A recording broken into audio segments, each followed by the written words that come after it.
Every time you go on YouTube and click into one of those crankbait videos, you always hear a word that seems quite simple, but you don't quite fully understand what it means. And it is the word reaction strike. After looking at some research that dives into how reaction strikes work, I realized that this trait can help us double our catches in half the time.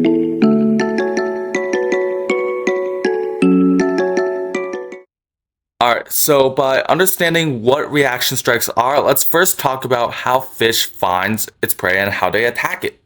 As you know, largemouth bass have a lateral line. It's the line located on both sides of the fish. This line isn't for decoration, but it's actually used for the fish to detect important aspects for fish, like pressure, flow, and motion. This helps the bass to detect vibrations and water movements from other fish and species. This system is highly sensitive and can detect even the smallest movements.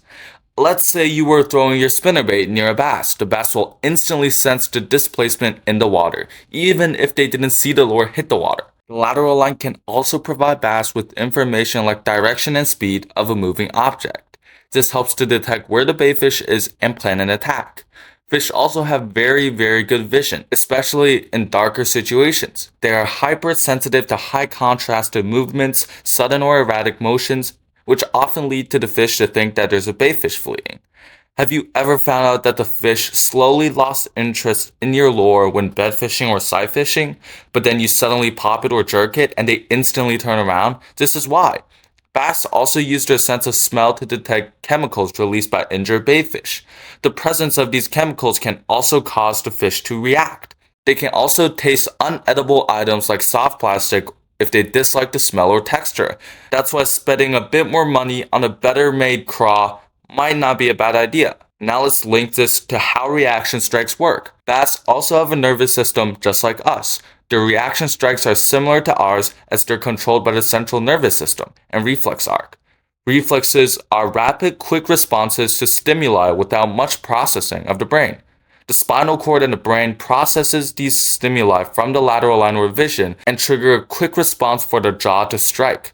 This helps the fish to survive and strike when appropriate. Fish also uses motor control to allow high accuracy strikes. The fish uses sensory organs to detect speed, direction, size, and distance to create an extremely accurate attack. You know how doctors sometimes hit your knee above the patella and you just kick without any thought, or the fight or flight response when approaching danger? This is similar to the fish's reaction strike. It's just a survival mechanism that allows fish to quickly attack a meal when available and conserve energy. Now, a little extra study I found shows that prey behavior also matters. Prey or baitfish has evolved, and when a threat is detected, they move erratically and rapidly to run away.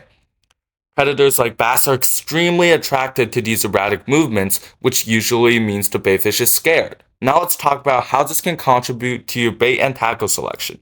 Reaction lures like crankbaits, jerkbaits, chatterbaits might not be ideal all year round. As you know, during winter, fish significantly slow down. They also lose some of the sensitivity of theirs. So during winter, instead of a reaction strike, fish are more looking into slow, easy prey to conserve most of their energy. But reaction lures can certainly work well during other times, especially when the water temp is favorable, like spring, or when there's clouds and active fish feeding. If you're ever fishing a lipless and you feel like you can't slow down with it, it's simple because it's not meant to be slowed down. Fish can still detect and accurately track down your lipless even when it's reeled fast, since they are used to erratic movements from scared baitfish. Another tip is that when you're reeling in your lure, you can give it pops or jerks to give that extra erratic motion for the fish to react to. Now, if you like this series, make sure to leave a like and comment down below what you would like to see next. Spring is coming up and I'm planning some crazy videos. Stay tuned and thanks for watching.